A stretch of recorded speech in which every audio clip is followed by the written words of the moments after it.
I really like Mizzurna Falls for what it manages to do, but at the same time, I also kind of hate it. Hello, ladies and gentlemen, this is Blue Maxima. Let me ramble to you for a little bit about Mizzurna Falls, because I've been trying to play this game on and off for the past couple of days because of the recently released fan translation, or at least the recently released tuned up fan translation from that Eevee lady. And then there was a couple of other people who were like, hey, let's fix up the game so that we can actually fit the fan translation onto the disc.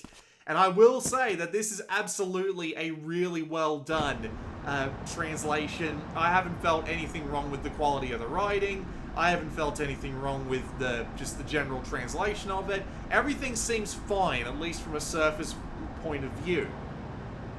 And there is a lot of impressive stuff going on with Mizzurna Falls. The way that it's presented is really quite impressive, and while some of the animations are a little janky, it's got one of the best opening and closing door animations that I've seen in a video game in a while. It's kind of bizarre. The open world is actually really impressive. It's got a good amount of stuff to go explore, it's got some really nice effects going on, and it's a shame that the game itself is kind of buggy and you might need to like rewind your emulator so you don't fall through the floor. But it's kind of nice just driving around in the PS1 era atmosphere. It's really well done. It's legitimately a really nice place to look at and explore and what have you. It's really not helped out by the controls though. The controls are arse, let me put it that way. It is probably one of the worst implementations of a tank controls system that I have seen in some time. It is very easy to get stuck on stuff you can't see. There are invisible walls everywhere. Some of the camera angles can be absolutely bizarre, and good luck trying to run from the bear in the forest, because with the way the trees are all scattered around, you can't see shit. It also means you might end up missing important things, like for example, there's a town map on the floor of the reception of the police station, but I wasn't able to see it because of the way the camera angle is really high up. The map kept getting blocked by the wall the entire time until I managed to get the camera angle right. It was bloody annoying, but I'm still impressed by a bunch of the stuff they managed to pull off as a result. Being able to wander around, talk to random people for hints, use them to go and find other proper clues as to the idea of the case, try and find out who the criminal is.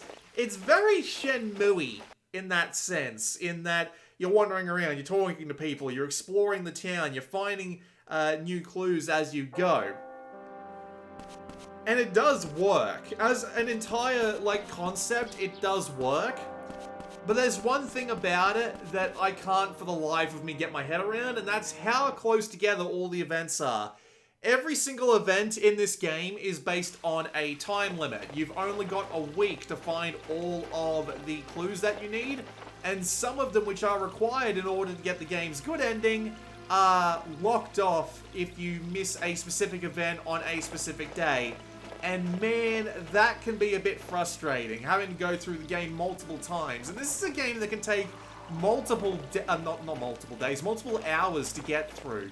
So I can't bring myself to do that over and over. So what I did was I went and watched the Nintendo Complete playthrough on YouTube after I'd played a few hours and realized, crap, I've gone and got myself locked out of the good ending.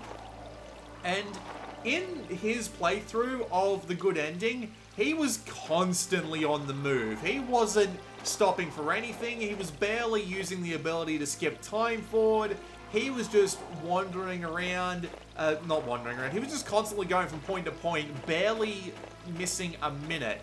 And it still looked like it was close. It looked like he was bloody psychic from time to time. Like, how did he know how to do X, Y, and Z? I'm assuming that he had already gone to the effort of beating the game once and then did it again on video so that it looked a bit smoother, but man, I never would have guessed the amount of stuff you could have possibly missed in this game. So I guess that's a blessing and a curse. While I hate it for not being able to really get through it without feeling like you need to be psychic or playing through the game multiple times, at the same time, I can imagine this being an absolute joy for people who enjoy exploring a town like that and just getting how alive the world is and finding new events they didn't find on their previous playthrough.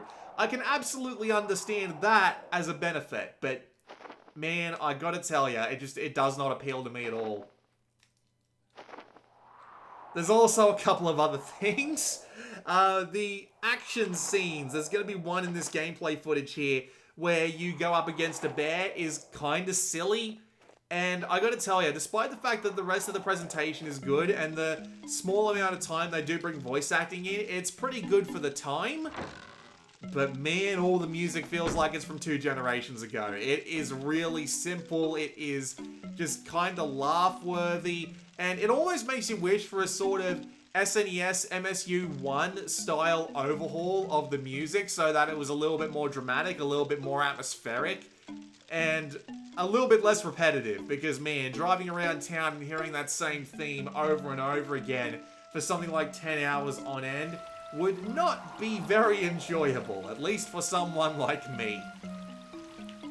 There is, of course, the usual PS1 jank, like cars will just drive around you, you can't run over pedestrians, and I already talked about how janky all the tank controls are.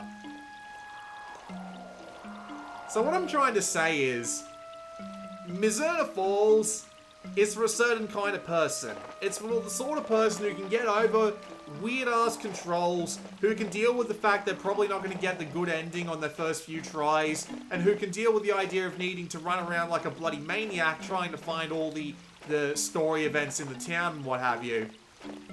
But if you're that sort of person, if you can deal with that and you're willing to explore and try and find as many clues as possible, try and find your way with as many characters as possible, because all the characters in this are actually pretty decent, at least for the technology of the time.